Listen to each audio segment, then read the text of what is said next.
Hi, I'm Sarah Fish, and this is for my communication course for Purdue University. I'm doing an informative speech on sleep health.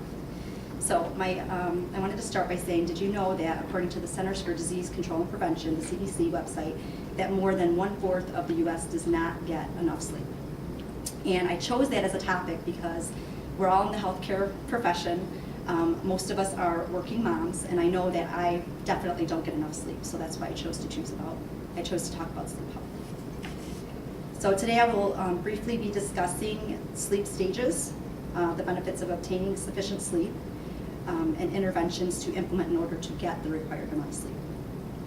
So we'll start by talking about the required hours of sleep and the basic sleep stages. So adults should get between 7 and 9 hours of sleep per night. And the two main stages of sleep are the non-rapid eye movement, the NREM, and rapid eye movement, REM. So during NREM, this stage is where light and deep sleep occur. According to Ullman and Sullivan, during this deep sleep, the body is restored by the release of hormones that repair and promote tissue growth. And when our bodies are under stress, we never get that deep sleep, which means we wake up feeling tired. The REM sleep is your dream sleep, and they say that approximately 2 hours of your 7 to 9 hours of required sleep is spent in this stage. During this time, your brain organizes information, it processes new learning, and stores long-term memories.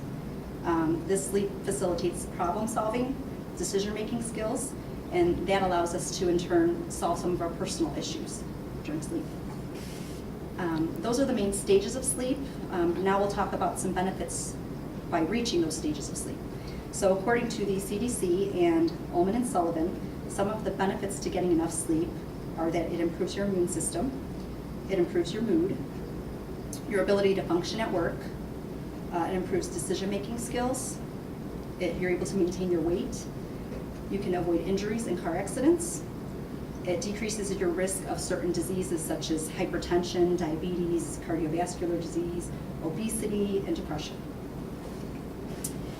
So now we know the benefits of obtaining enough sleep, but how can we achieve that? So now we'll discuss some interventions that you can implement. And according to Sin and Chung, Hellstrom, Fagerstrom, and William, you should avoid caffeine 6 to 8 hours prior to going to bed in order to be able to fall asleep and stay asleep. According to the National Sleep Foundation, you should also do the following. You should go to bed at the same time every night. You should get the same amount of sleep every night. You should avoid eating a big meal 2 to 3 hours prior to going to bed. Limit your fluids before bed. If you're a smoker, you should try to stop smoking. If you're a napper like me, you should limit your naps to less than an hour.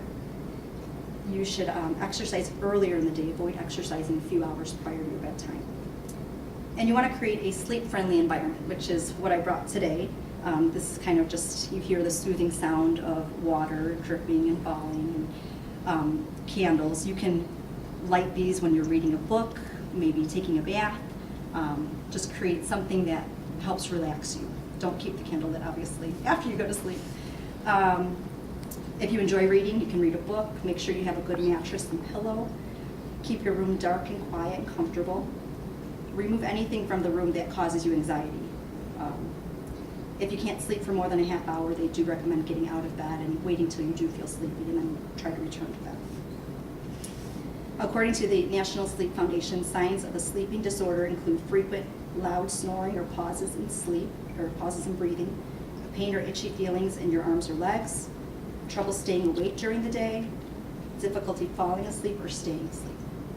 So if you think you do have a sleeping disorder, you should notify your doctor. There are certain medications that are safe to use under a doctor's guidance. So in conclusion, I have discussed the sleep stages, the benefits of obtaining sufficient sleep, which is 7 to 9 hours, and interventions to implement in order to get the required amount of sleep. And I thank you for your time.